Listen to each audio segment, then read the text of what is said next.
the best. And I think you want the best, not just for the consumers, but because all of you are taking all of these things. And so it's like gamifying it to say, how can I make my life, my body, my brain, my power bigger than and better than ever, right? For this longevity piece and just for this joy piece.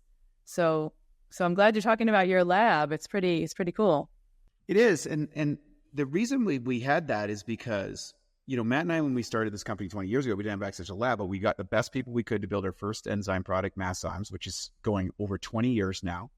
It's one of the best-selling enzyme products on the world. I do believe it is. We've done 4 different versions, and we found different ways to improve it. So what we learned early on in our career is no matter how good that you make a product, there's always a way to improve it.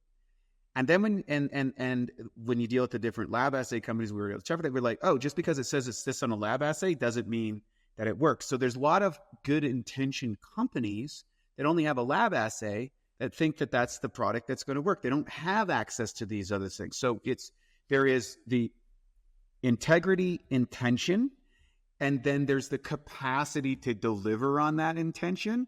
And then there's the humility required to say, well, we don't have it perfect yet. We can make a better version. And so we bake all of that into the product reiteration mode. And it drives our teams crazy because when we find in the lab that we've got to come out with magnesium 4.0, wow, we got to change the labels. We've got an international problem. There's a shelving space problem. It creates heck chaos in the company. But we're like, it's better.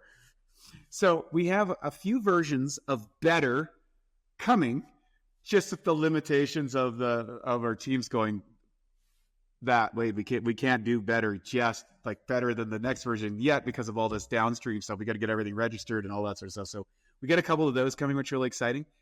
We've crafted some new molecules that have never been created before with unique properties. I'm not at liberty to discuss, but we will be revealing that soon because we just gone through all the trademarking and got the trademark stuff. And some of them, I think, are well, actually, they're all game-changing molecules.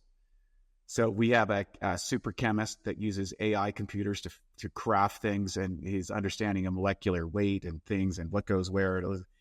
It's really impressive. Like, it's impressive when you listen to some really smart people that are really good at this stuff. I'm so humbled by the process. So we got some of that going, and